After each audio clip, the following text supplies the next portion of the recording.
Assalamualaikum warahmatullahi wabarakatuh dan selamat sore. Yang terhormat Ibu dosen selaku pengampu mata kuliah pengantar filsafat dan teman-teman sekalian yang berbahagia. Pertama-tama, marilah kita panjatkan puji dan syukur atas kehadirat Allah Subhanahu wa Ta'ala yang telah memberikan kita rahmat, kesempatan, dan kesehatan sehingga kita dapat melaksanakan perkuliahan secara daring. Adapun topik yang akan kami bahas adalah ilmu dalam strategi insani. Perkenalkan, nama saya Triwulandari dengan NIM 2104411707 yang akan bertugas sebagai moderator yang akan membimbing jalannya diskusi kita pada hari ini.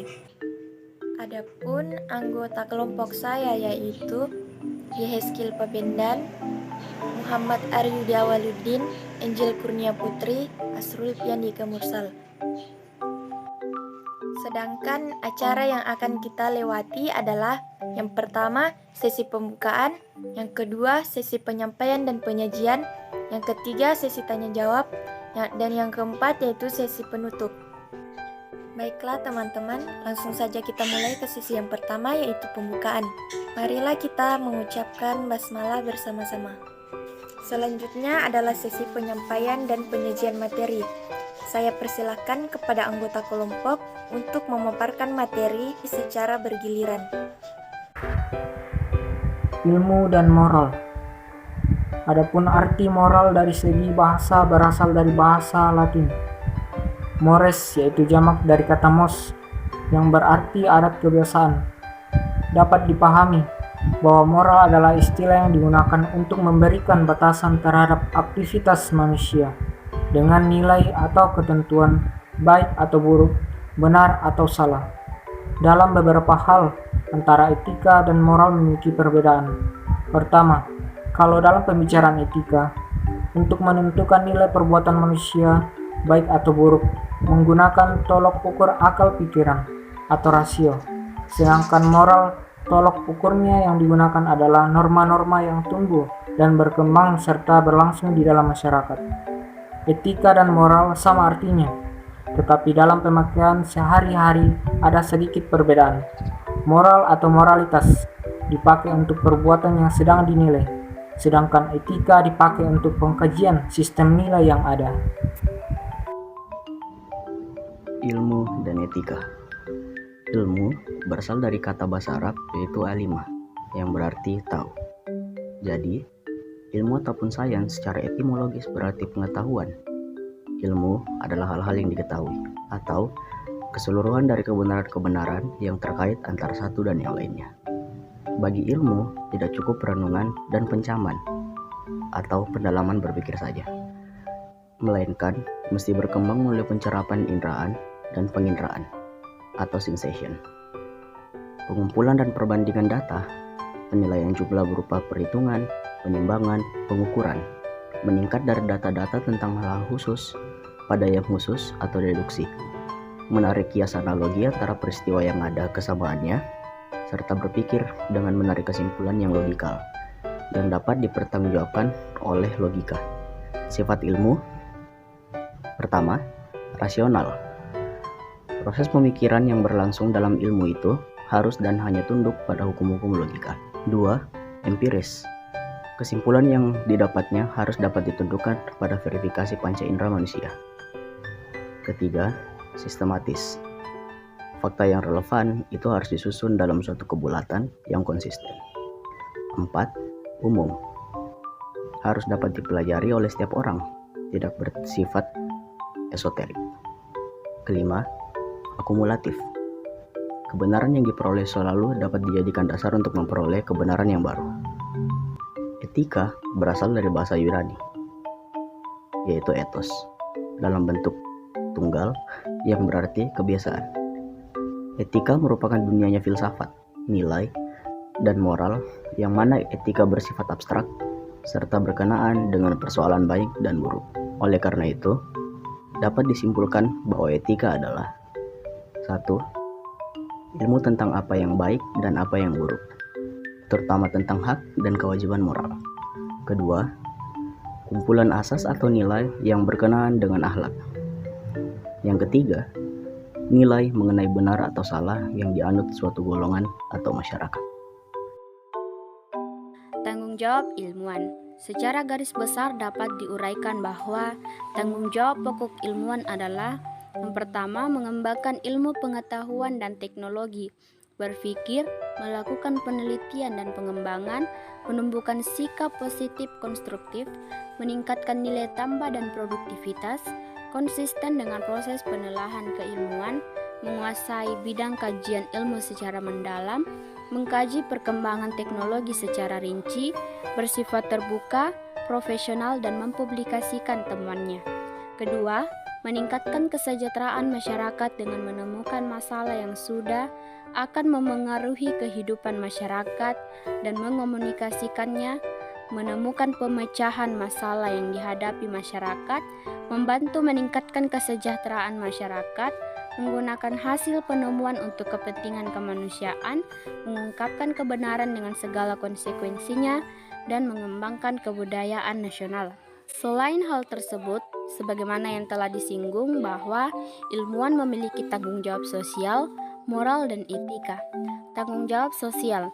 Tanggung jawab sosial ilmuwan adalah suatu kewajiban seorang ilmuwan untuk mengetahui masalah sosial dan cara penyelesaian permasalahan sosial.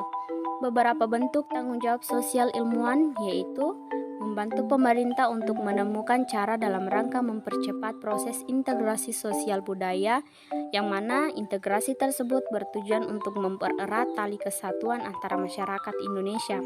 Hal ini juga bertujuan untuk mencegah terjadinya konflik. Tanggung jawab moral. Tanggung jawab moral tidak dapat dilepaskan dari karakter internal dari ilmuwan itu sendiri. Sebagai seorang manusia, ilmuwan hendaknya memiliki moral yang baik, sehingga pilihannya ketika memilih pengembangan dan pemilihan alternatif, mengimplementasikan keputusan, serta pengawasan dan evaluasi dilakukan atas kepentingan orang banyak, bukan untuk kepentingan pribadinya atau kepentingan sesaat. Moral dan etika yang baik perlu kepekaan atas rasa bersalah, kepekaan atas rasa malu, kepatuhan pada hukum, dan kesadaran diketahui oleh Tuhan. Tanggung jawab etika. Kemudian, tanggung jawab yang berkaitan dengan etika meliputi etika kerja seorang ilmuwan yang berkaitan dengan nilai dan norma-norma moral, pedoman, aturan, standar atau ukuran, baik yang tertulis maupun tidak tertulis, yang menjadi pegangan bagi seseorang atau suatu kelompok dalam mengatur tingkah lakunya. Kumpulan asas atau nilai moral, kode etik, dan ilmu tentang perihal yang baik dan buruk. Etika dan moral ilmuwan. Seorang ilmuwan memiliki kemampuan untuk bertindak persuasif dan argumentatif berdasarkan pengetahuan yang dimiliki dan kemampuan analisis serta sintesis untuk mengubah kegiatan non-produktif menjadi produktif. Namun tugas ilmuwan bukan hanya sekedar untuk mencari permasalahan yang bertujuan mencari kebenaran, tetapi seorang ilmuwan juga mengemban suatu tanggung jawab memecahkan permasalahan keilmuan serta mempertanggungjawabkan hasil temuannya dan mempublikasikan ke seluruh dunia. Berikut adalah kajian yang membahas tentang ilmuwan dan seluk-beluknya, yang berupa ciri-ciri kode etik sebagai seorang ilmuwan, peran dan fungsinya, tanggung jawab yang diemban, dan hal-hal yang harus dilakukan dan dihindari sebagai seorang ilmuwan yang berkaitan dengan karya ilmiah yang dihasilkan. 1. Ciri ilmuwan. Seorang ilmuwan tidak cukup hanya dengan mempunyai data kritis yang tinggi ataupun pragmatis, namun juga harus jujur, memiliki jiwa yang terbuka dan tekad besar dalam mencari atau menunjukkan kebenaran netral yang tidak kalah penting adalah penghayatan terhadap etika serta moral ilmu yang harus dijunjung tinggi. Sikap yang harus dimiliki oleh seorang ilmuwan antara lain: A. Hasrat ingin tahu yang tinggi. B. Tidak mudah putus asa. C. Terbuka untuk kritik dan diuji. D. Menghargai dan menerima masukan. E. Jujur. F. Kritis. G. Kreatif. H. Sikap positif terhadap kegagalan. I. Rendah hati. J. Hanya menyimpulkan dengan data memadai. 2. Peran dan fungsi ilmuwan. Selain memiliki ciri sikap dan tanggung jawab, ilmuwan tentunya mempunyai peran dan fungsi. Berikut adalah peran atau fungsi ilmuwan yang berkaitan langsung dengan aktivitasnya sebagai ilmuwan. A. Sebagai intelektual, ia berperan sebagai ilmuwan sosial yang selalu berdialog dengan masyarakat dan terlibat di dalamnya secara intensif dan sensitif. B. Sebagai ilmuwan, ia akan selalu mencoba dan berusaha untuk memperluas wawasan teoritis, memiliki keterbukaan terhadap kemungkinan dan penemuan baru dalam bidang keilmuan. C. Sebagai teknikus, ia akan tetap terus menjaga keterampilannya dan selalu menggunakan instrumen yang tersedia dalam disiplin ilmu yang dikuasainya. 3. Pelanggaran etika ilmiah. Pelanggaran etika ilmiah sering terjadi. Hal ini terjadi baik secara sengaja maupun tidak sengaja. Pada umumnya, pelanggaran etika ilmiah berkisar pada 3 wilayah, yaitu A. Fabrikasi data, mempublik data atau membuat data yang sebenarnya tidak ada, atau lebih umumnya membuat data fiktif. B. Falsifikasi data, bisa berarti mengubah data sesuai dengan keinginan pertama agar sesuai dengan kesimpulan yang ingin diambil dari sebuah penelitian. C. Plagiarisme, mengambil kata atau kalimat atau teks orang lain tanpa memberikan acknowledgement dalam bentuk sitasi yang secukupnya. Baiklah, terima kasih kepada pemateri. Selanjutnya adalah sesi tanya jawab yang akan kita lanjutkan di grup WA. Sekian dan terima kasih. Wassalamualaikum warahmatullahi wabarakatuh.